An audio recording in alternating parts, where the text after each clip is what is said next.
Howdy all Molex Lives. I think it's time to play a little Somebody's Die. Alright. Um, let's see. I think I had some sand going in here. This guy had... Oh, he got quite a bit of stone in here. Let's go ahead and get you cooking on cement. I could probably use some more forged iron as well. It looks like I could use a little bit of clay. Let's go down and get some more clay, even if it is a little dark out.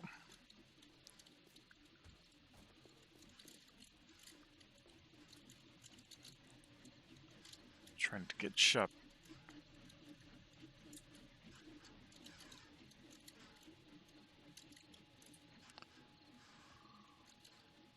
Weird sound coming off of those. Trying to get chopped up too much. Alright.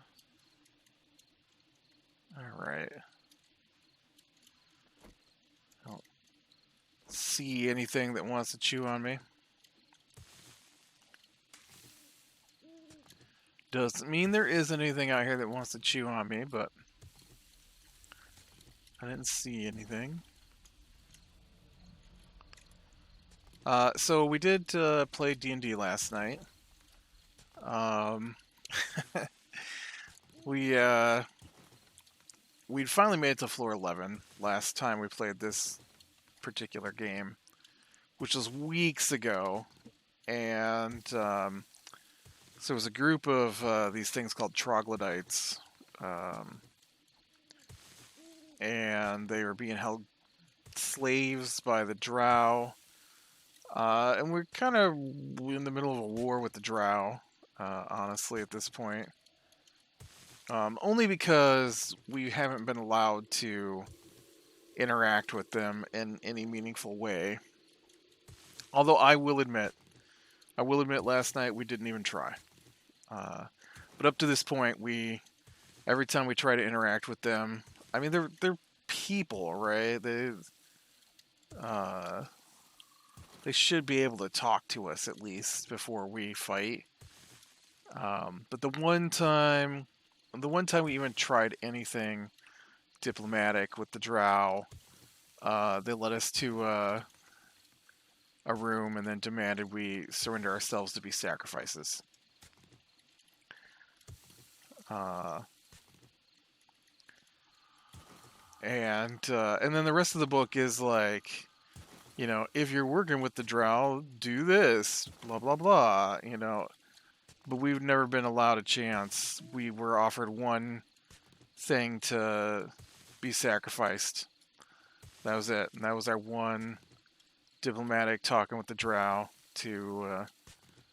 I don't think we would have joined their side in anything particularly evil, but who knows? We're not really the nicest guys in this particular campaign. I mean, we're not awful. We're not murder hobo types. We're not evil. Although they did want to leave a dude in a cage on one of the floors, but I did go back and rescue him before we left the floor. So,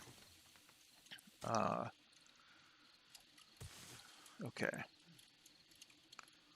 I feel like a couple thousand clay's got to be good enough, right?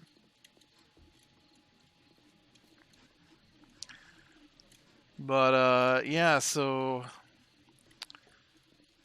we went looking around a little bit, and the troglodytes told us about a blue-scaled, long serpent-type creature with legs that also had lightning, and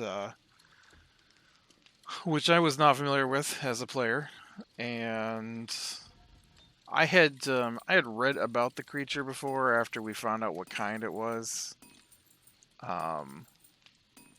but it was not not something that I was particularly knowledgeable about.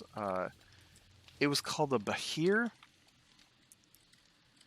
and it was just about our level. Um, but it didn't. I don't think it lasted 2 rounds, honestly. Although I did dump uh, a lot of attack into it, so that's the nice thing about playing a fighter with a good weapon is that when I need to, I can pour on insane amounts of damage.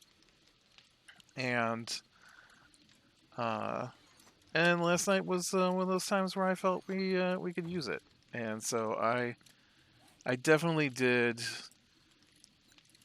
I mean, it wasn't the only one. We also have a thief who can put in some good sneak attack, and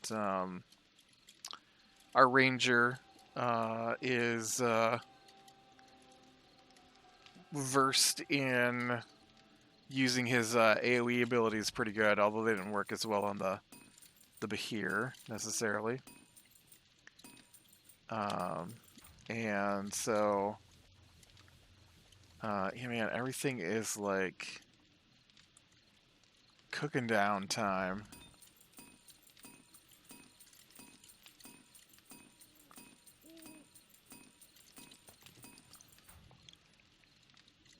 And so, I guess I could work on some more gunpowder while I wait too. You need coal for that. I don't know how smart it is to try and go out here in the dark to a coal mine, but let's try it.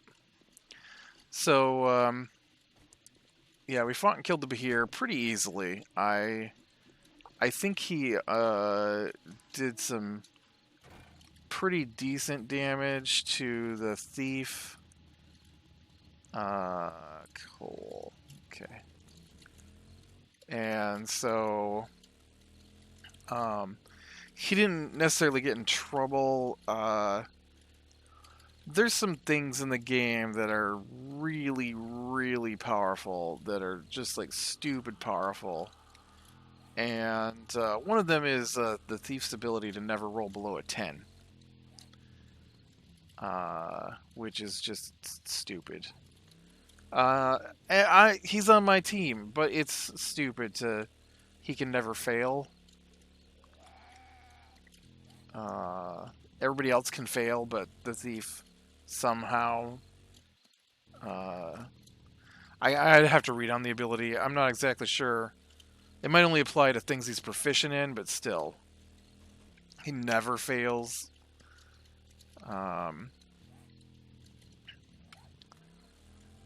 So, the Bahir had him wrapped up. And he had to contest. I don't remember what the number was for the Bahir. But anyways, the thief rolled a 23, which is the lowest he could roll for acrobatics. You know, like to give you an idea, a 10 is anyone, just about anyone could do it. And then like, do I have a coal mine here?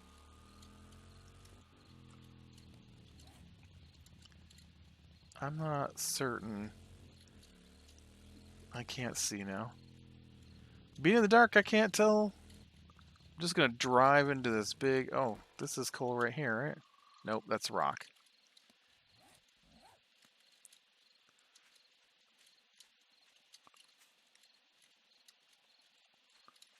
There it is.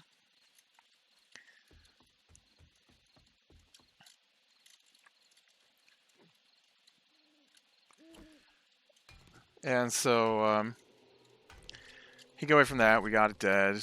And then we wandered on a bit. And we came across 2 different groups of drow fighting each other. So obviously we're going to take advantage of that, right? to kill both groups. And um,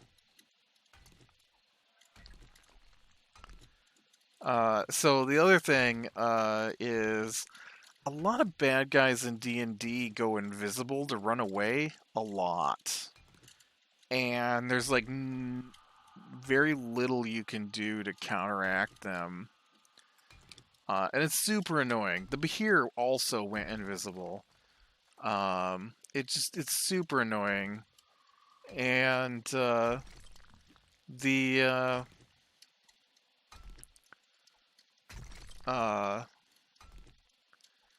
so one of the things that we had done was we had we had purchased no, let me rephrase that.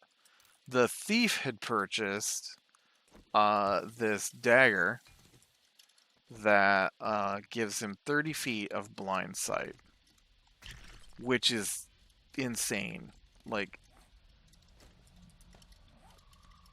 it's a lot of blind sight for a person to have. Blind sight means that basically you can't be snuck up on if you're looking, because you sense the. Even if you're not looking, I guess, because blind sight is you sense the tremors. And so because you sense the tremors, you can tell where the bad guys are at.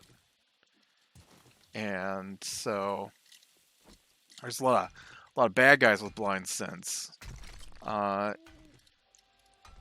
we go to the store in the game, right? And you know, I'm like, well, you know, I'd like to get this if we're doing magic items, you know, because we have to tell him what we want. He does not just provide us with a list of items to purchase. I don't like that. I like to have a list of items so I know what's available. Because I'd much rather know what's available than be turned down for everything that I looked through and decided I wanted. It's not fun. And so the little stuff that I thought would be cool to have turned down.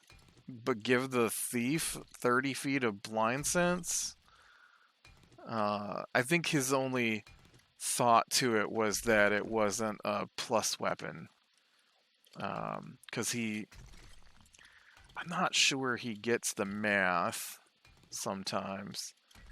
And so he thinks that pluses are way more valuable than they are. I mean, don't get me wrong, they're cool. They help out. But you gain pluses as you level up to your dice roll. It's not like your weapon is the only way they come. And so like we just moved from level 12 to level 13. We got +1 to our dice roll. It's actually +5 now. We already add 5 to our dice roll. And then on top of that, you add in your stat that is associated with that weapon, right?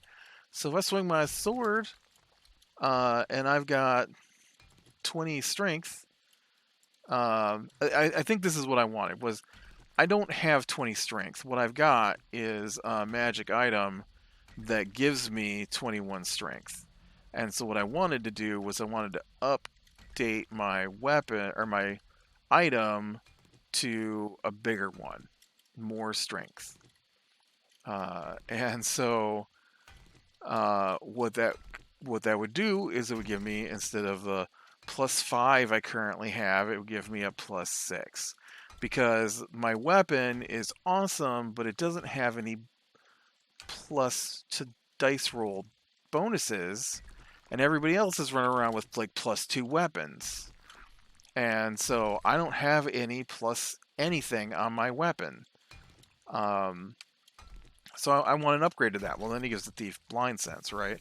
Well, the same level that he let the thief buy this blind sense dagger for 30 feet, I took a feat on my on my fighter, which gives him 10 feet of blind sense. And so the Bahir comes in invisible last night, right? And so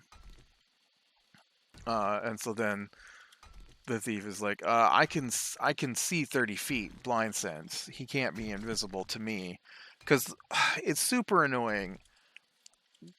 Because the DM can't play the game as a player without meta, which is using outside information to control your character.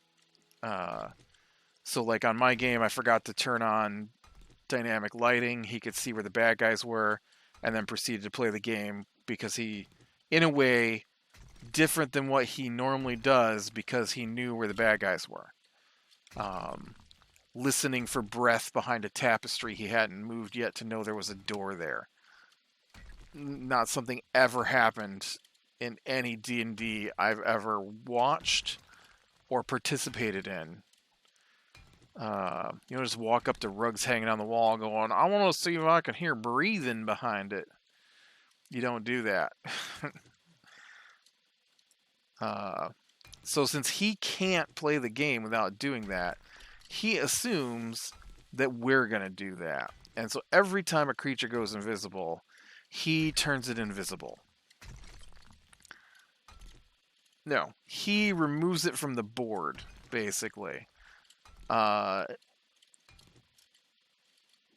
so when he does that, it screws things up. It removes them from the counter, and then he forgets where they're at sometimes and puts them in new places because he just moves stuff around all the time. Like, he'll grab a piece, he'll move it, and then when he goes to put it back, he'll put it in a more advantageous position than what it was in before, and then try to pretend that he didn't just move it someplace it shouldn't be.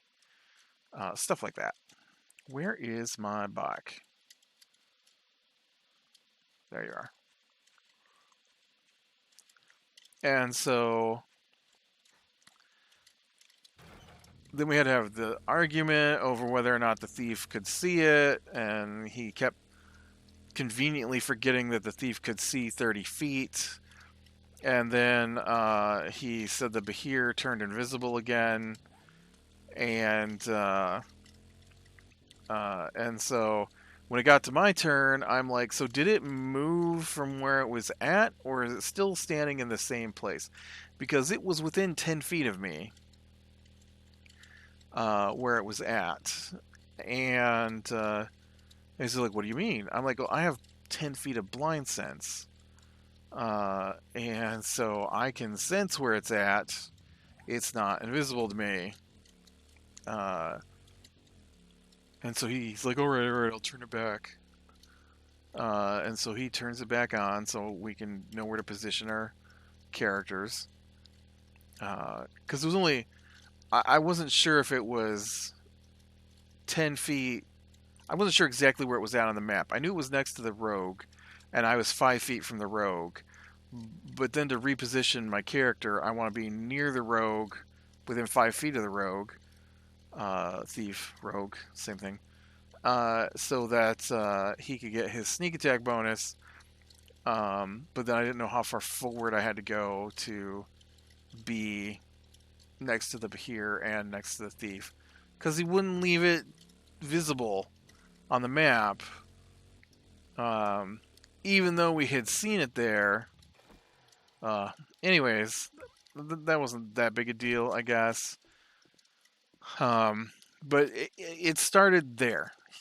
He got irritated because we had blind sense to overcome the invisibility. Which is why we got blind sense, because he makes everything go invisible and run away. I don't care that it goes invisible.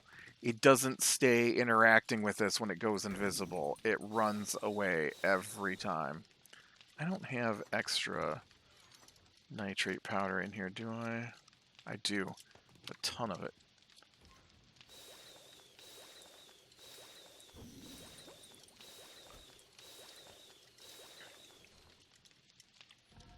Okay.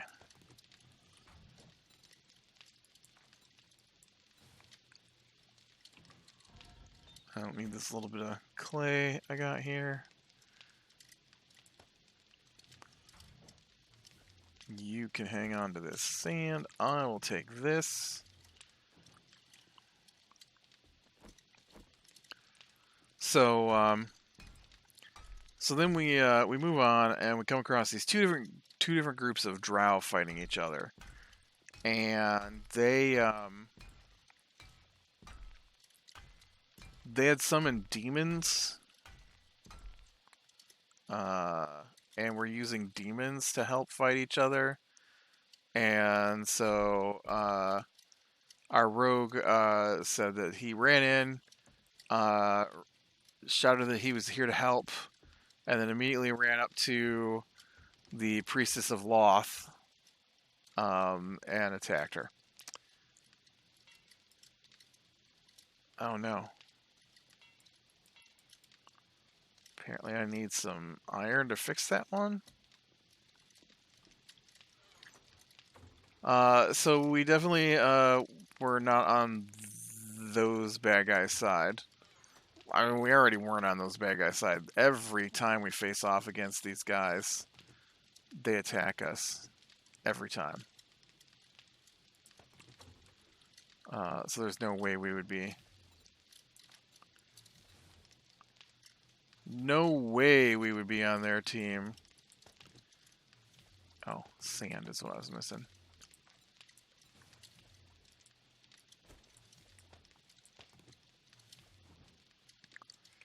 And so we start attacking, and it's going all right. I mean, it wasn't anything special.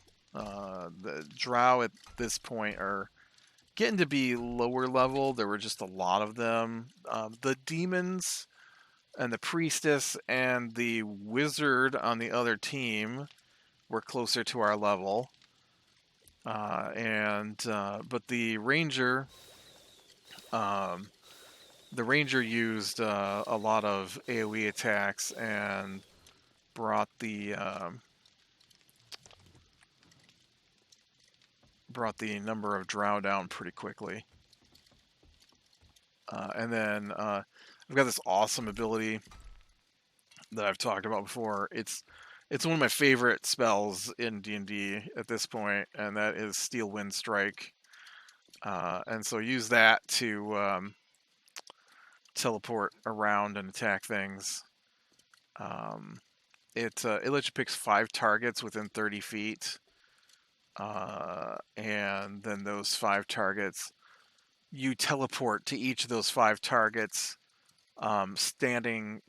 remaining next to the final target, and then do a bunch of damage to them. And so I crit on one of the demons because I went after the big things with it.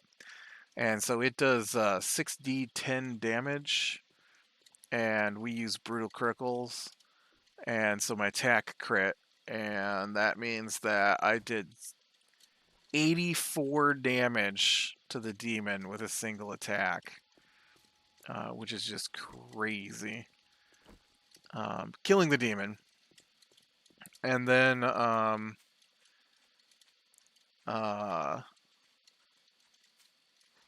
so we were level 12, but we were almost to level 13, and we needed 4,200 experience points last night, and we hadn't really been using our hero points, which, as I've discussed before, I was kind of hoping some of this would be reset. I don't normally come to this kind of place, so I thought maybe.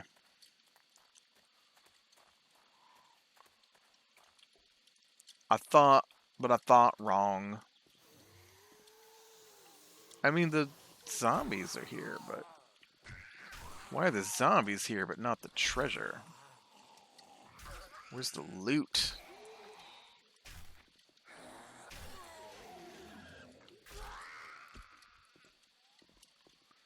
And so Well, that's been untouched.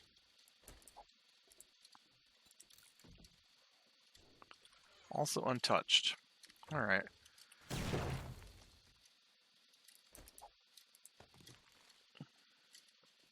Why'd you break up that car?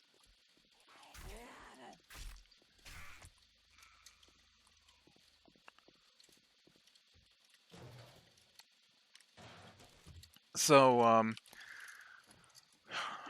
we haven't used them a lot this time through, and so I don't like the, and I've talked about this before as well, but I'm going to talk about it again here real quick. I don't like the inspiration system in D&D. I don't understand why anyone would think it would be an okay mechanic. Um, it's a bonus your DM can give you if your DM thinks you're playing well. Uh, but then it just becomes a matter of opinion. And so you can play your character good, but never do anything that really makes the DM go, that was funny, or I like the way you make that joke, or that's a good description of your character's outfit. I'm going to give you inspiration. How does that play into the game? I don't like it. So we discussed it, and I wanted to use a modified version of the hero point system. Um, because as you go up in levels, it gets harder and harder to level up. It takes more and more effort. Um, and so uh, I felt that we could use the hero point system. The basic hero point system I feel is broken in the amount of. So it's messed up both ways. I do feel like we were getting too many hero points. No, I don't care. I don't care how many hero points we had. Um, this is not the issue coming out of this conversation. So we had agreed at the beginning of the game, and we've been playing the game for like a year. And we've been using the hero point system of 1.5 times your level, rounded down. And so the D&D DM's guide says 5 plus half your level, with a minimum of 1 additional, I think. Um, so at level 1, I think you've got 6 points. 6 points is a lot. That's 6 times to re-roll. That's a lot. And so I wanted to come up with something that was based on your level, um, and so that it would increase as you went up. So maybe should have done half your level, or something like that. I do feel that 5 or 6 hero points at level 1 is a tad ridiculous. You're going to wind up with almost every roll you make during level 1 allowing you to re-roll. It's too much. But if you only have 1 hero point to start off with, well, then you've got that one special moment, right? Where you can fix something or try to fix something. So we don't use them that often, and most of the time we use them, they don't work. You roll a 7, you need an 18, you use a hero point, you re-roll, and instead of 7, you got a 2.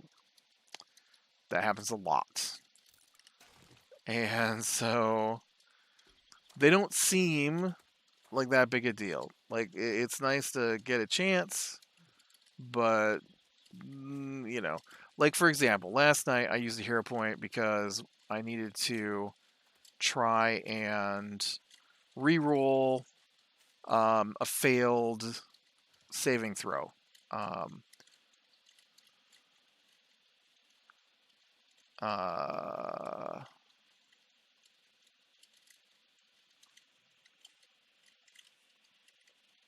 I was trying to remember which one it was. Honestly, I can't remember if it was against the insect plague that was cast on us or the lightning bolt. Either one of those, I rolled, I failed, I cast Indomitable, I failed, I hero pointed my Indomitable roll, I failed. So that's 3 fails in a row. Did not change the outcome of the game. Um, didn't see a big point to it. I don't know that any hero point rolled last night really made any difference. So at level 12, it would have been 1.5 times my level. So it would have been 18. Um, Now, just in the fight last night alone, I probably made 3 to 4 swings per round, and I'll bet we went 6 rounds. So 24 times easy. I rolled the dice during that fight against the drow groups. 24 times. It's probably more than that because um, I rolled at least 3 times per turn for myself. I rolled at least once most of the time with a reaction attack. And almost every turn I had to roll some kind of constitution, or I had to roll some kind of save. So around, I would say 3 to 4 per round, up to 5 in any given round. So 30 max, probably closer to 20, 24. I only have 18 rerolls. If I use every hero point I've got, right? Not a big deal. Didn't do that. We don't use them that way. We don't reroll everything. Sometimes we use them for silly stuff. Oh, I got low on the treasure investigation on these dudes. Let me re-roll it. Oh, I didn't find out the information about the Bahir. Let me hero point it. I mean, we didn't do that, but so we go through this fight.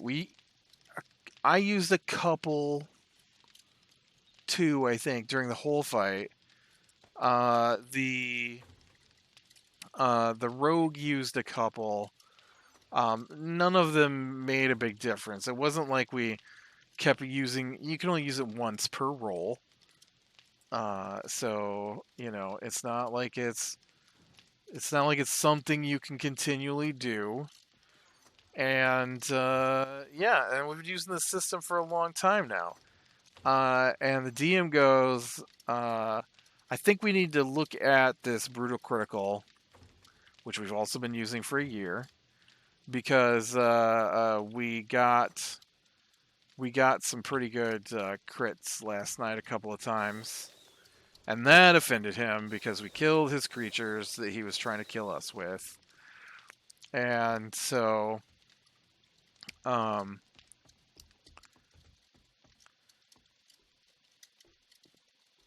so we get all the way to the end. We defeated the drow. We defeated their demons. The wizard turned invisible and ran away somehow.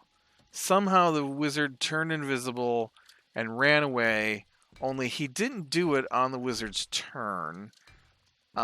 He did it while we were engaged in something else so that he could say, oh, well, you lost track of him. And that's why, even though you have blind sense, you don't know where he went to. Even though you're supposed to know because of the rules, you don't know. And so you can chase after him, but I'm going to tell you now, you don't know what you're going to run into out there, and he's got a head start on you because he slipped out during the fighting. Um, ugh, I hate it.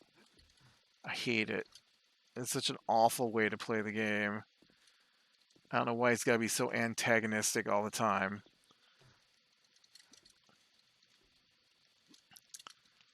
I also don't know why every bad guy we fight is a coward. Like, if it can turn invisible,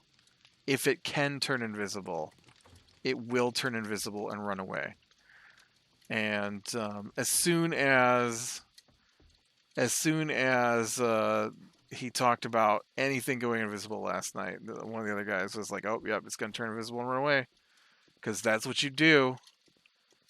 He's like, "Oh, does it mean that's what I'm gonna choose?" Like, nope, that's what you do every time. You make it invisible and it runs away. Oh, why didn't you finish that? Dang it! Now look at that. I've got a gap.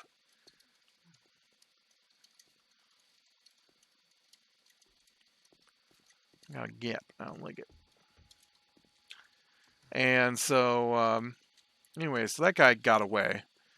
We got enough XP to level up, and he tried to say that he allows us to level up without a long rest, um, which he's never done. And we always have had to go back to town. I don't. We may have long rested in the dungeon itself, but it's been a long time since we've done that, and so we. He's like, I think last time I let you guys, get everything, but have empty slots, because that's something that I've done in our games. You can go ahead and level up, but anything that needs to be refreshed with a short rest or long rest isn't just suddenly available, kind of thing. And because it's really easy to take a short rest or a long rest, usually. And so I'm like, yeah, no, we'll just go ahead and take a long rest here on this floor. We'll just go back to the Bahir Cave and set up camp and take our long rest, because we took a lot of damage and that was a long fight, and there were a lot of spell slots used to kill everything but one drow. And then he says, we're gonna have to talk about this hero point situation, because the rogue, he asked how many hero points we're supposed to have, because I made a ring at max level. Oh, this is the thing. Here's the thing. At max level, you would have 30 hero points, which sounds like a lot. But half your level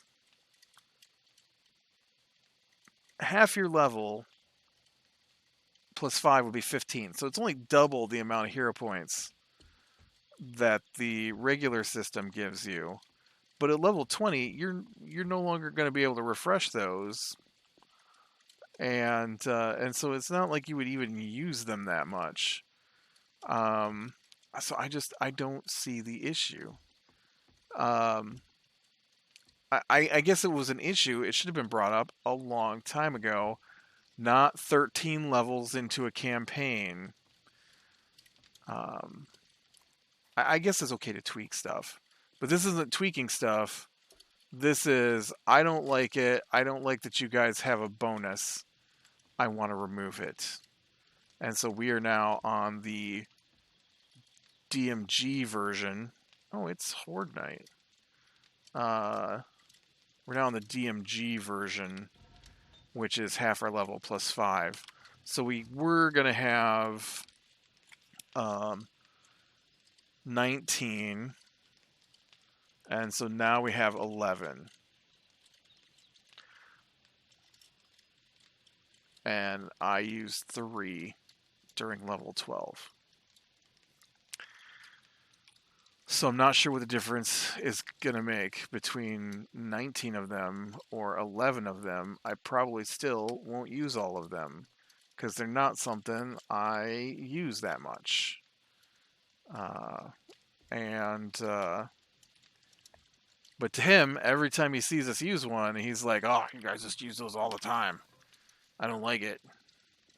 Yeah, I don't like, haha, I think that was funny, here's some inspiration. Because I don't play the game funny.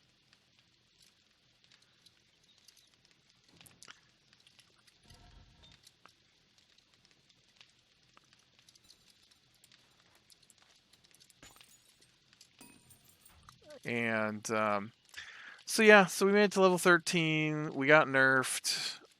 Uh, we um, we got a bunch of money. I made a comment about, hey, look, just push my guy over 10,000 gold. Not that there's anything to spend it on. And the DM goes, well, you know that magic items are really expensive. I'm like, and you won't let us have any magic items, and we can't find them in the shops.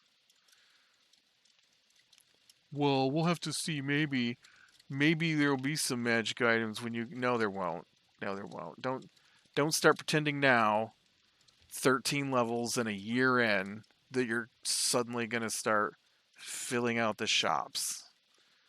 Uh, Nobody believes that. Um, there's a chart too that tells you if you play with a good selection of magic items, how many magic items you're supposed to have at any given level, and what their rarity is supposed to be. We are under.